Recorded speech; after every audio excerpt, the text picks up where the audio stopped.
Well, hi. Hey, we're here today teaching a little bit about how to draft your bridge for eighth grade. And so, a couple things that I want to share with you real quick here is in the last video. Ooh, let me square that up a little bit. I must have bumped it.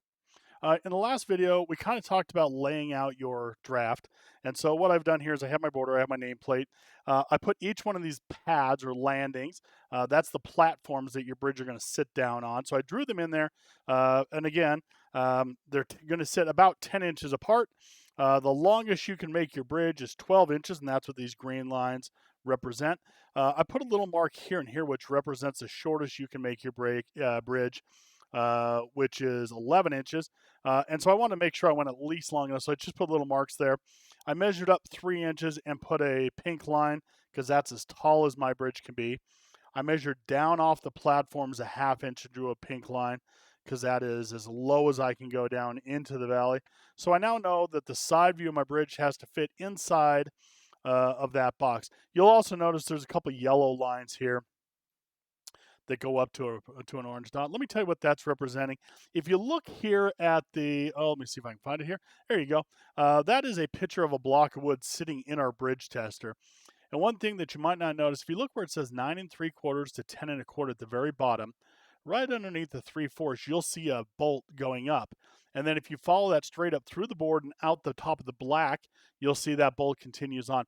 That bolt goes from the base of the tester up through your bridge, and then we're going to put that black board on top of your bridge, put the nut back on, and that's what we're going to use to pull down on your bridge.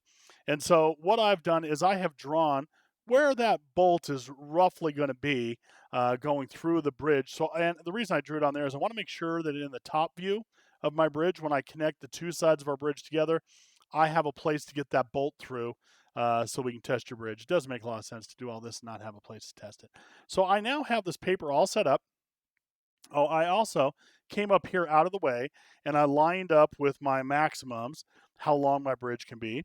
And then I put a bridge or a board with how narrow or how short my bridge can be. And then I told you the bridges should be between 1 and 2 inches. And so I went an inch and a half. I think that's a happy medium. If you go inch and a half, you shouldn't have any problems. And then I drew that bolt that's going to come straight up through the tester. I drew that in there so that I knew I didn't accidentally cover it up because again, we can't build a bridge and not be able to test it. That's no fun. I have here a draft I did the other day. Now, a couple things I want to tell you before you look too hard at this draft. I started drafting this bridge. I did not do any research whatsoever. Okay, and I think that's important to know because when you look at the bridge that I have here, um, you might go, oh, maybe Mr. Hager knows something I don't. I do not. I didn't do any research on bridge building. I didn't model any bridges. I didn't simulate any bridges. I didn't do any of that stuff that you can do online. I just drew one out because I wanted you to have a reference. And I didn't do that research on purpose. I don't want you guys to think, oh, this draft is the answer to doing this correctly because there's several different answers and this one may or may not work. I have no idea. It is not rooted in any science or in any scientific principles. I just sketched up a bridge real quick or drafted up a bridge real quick so I could show you. So what I wanted to show you on this one is I've drawn the side view of my bridge. Okay. And again, you can see the platforms that this sits on, and I got the height here.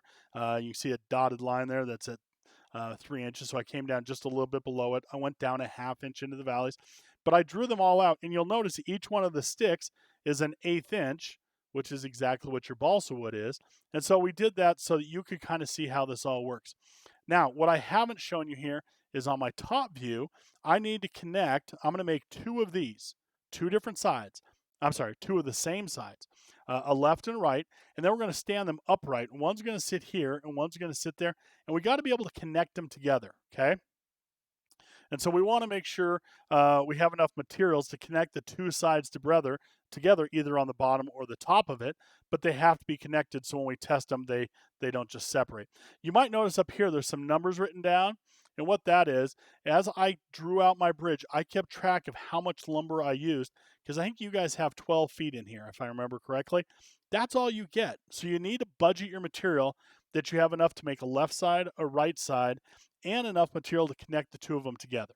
Okay, so once you get all done drafting your bridge, you're drawing really two different things. You're going to draw the side of your bridge and you're going to draw the top of your bridge. My top is not complete yet. I need to go through and draw some connecting pieces that are going to hold the two bridges together. And then I should probably identify whether those pieces are at the bottom of the bridge or on the top of the bridge somehow in here. So I'll probably color code it. So the ones that are on top, I'll probably make them red, and the ones that are on bottom, maybe I'll draw those green. So I'm going to color code them. You don't have to color code them. I'm doing whatever works well for me and what shows up on camera. So that kind of gives you an idea. But my real bridge that I'm getting ready to draft is all set up. I'm ready to start drawing. And again, we're going to draw it full size. Each one of those sticks is 1/8 of an inch. Okay. So you got lots of drawing to do, lots of sketching to do. But again, make sure you've rooted this in science. Do the research, do some 3D modeling, do some simulations. There's all kinds of free resources on Google and YouTube. And if you choose not to take advantage of them, not going to end well. Okay. We want you to do well. We want you to have super cool, strong bridges. This is a great part of our remote projects this spring. So take your time, do the research, design and build a great bridge to be crushed. All right. Hey, hope this helped. Thanks for watching. We'll see you on the next one.